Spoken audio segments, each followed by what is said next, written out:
ജിന്നുകളിൽപ്പെട്ട ഒരു വിഭാഗം ആളുകൾ നബി സല്ലല്ലാഹു അലൈഹി വസല്ലം ഖുർആൻ പാരായണം ചെയ്യുന്നത് കേട്ടു. അവരന്വേഷിക്കുന്നതിന് വേണ്ടി പുറപ്പെട്ടതാണ്. ആകാശലോകത്ത് നിന്ന് അവർ വാർത്തകൾ കട്ടുകേൾക്കാറുണ്ടായിരുന്നു. ഖുർആൻ അവതരിച്ചതോടുകൂടി ഇത് നിലച്ചു. എന്തുകൊണ്ടാണ് വാർത്തകൾ കേൾക്കാൻ സാധിക്കാത്തത് എന്ന് അറിയുന്നതിന് വേണ്ടി ജിന്നുകൾ പല നാടുകളിലേക്കായി ചിതറിപ്പോയി. എന്തോ സംഭവിച്ചിട്ടുണ്ട് എന്ന് അവർക്ക് മനസ്സിലായി. ആ കൂട്ടത്തിൽ ഒരു വിഭാഗം ആളുകൾ നബി സല്ലല്ലാഹു അലൈഹി വസല്ലം നിസ്കരിച്ചു കൊണ്ടിരിക്കുമ്പോൾ അവിടുത്തെ നിസ്കാരത്തിന്റെ അരികിൽ വന്നു. അവിടുന്ന് അതാ ഖുർആൻ പാരായണം ചെയ്യുന്നു. അത് കേട്ടപ്പോൾ അവർ നബി സല്ലല്ലാഹു അലൈഹി വസല്ലമയുടെ അരികിൽ വന്ന് കൂട്ടം കൂടി നിന്നു.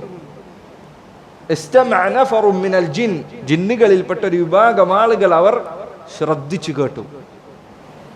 ഫഖാലു ഇന്ന സമിഅന ഖുർആനൻ അജബ, അവർ ഖുർആൻ കേട്ടപ്പോൾ പറഞ്ഞു, അത്ഭുതകരമായ ഒരു ഖുർആൻ തന്നെ ഞങ്ങൾ കേട്ടിരിക്കുന്നു.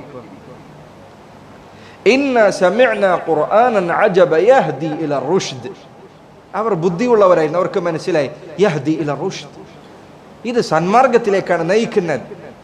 ഫആമന്നാ ബിഹി, അവർ കാത്തു നിന്നില്ല, ഒന്നുകൂടി കൂടിയാലോചിക്കട്ടെ എന്ന് പറഞ്ഞില്ല. ഫആമന്നാ ബിഹി, അവർ ഉടനെ അതിൽ വിശ്വസിച്ചു.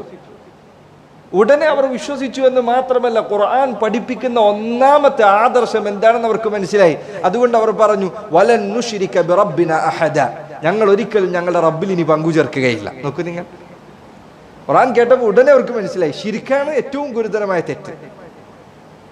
അവർ ശിർക്ക് ഉപേക്ഷിച്ചു, തൗഹീദ് സ്വീകരിച്ചു, ഉടനടി ഇസ്ലാം സ്വീകരിച്ചു.